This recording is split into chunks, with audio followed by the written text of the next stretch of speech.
Janelle Evans had just moved back from South Carolina to New York City to be closer to family. And then 20 days later, less than 2.5 weeks later, she's dead. Evans and her 3-year-old son were living at Help USA on Hamilton Place in Harlem, a temporary shelter for women and children. She was a sweetheart. She was a great smile.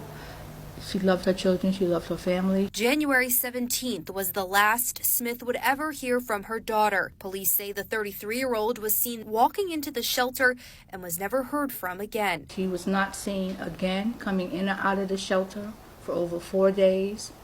My other daughter went to the shelter for a wellness check. And on the night of January 21st. And that's where they found my daughter deceased in the room with my 3-year-old grandson asleep on top of her. How Evans died is still yet to be determined, but investigators say they don't suspect any foul play. Smith says she feared the worst could have also happened to her grandson. He was dirty. He reeked of decomposition. You know when the body starts to decompose, the smell?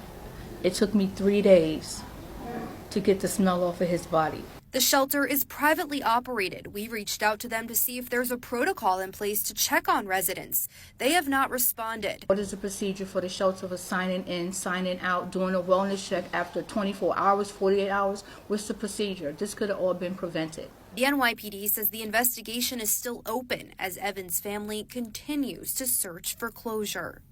The shelter is ridiculous. It's pathetic that this is how they function. This is no way to function. This is somebody's life. This is somebody's family. How do you do that? Reporting from Soundview, Heather Fordham, News 12.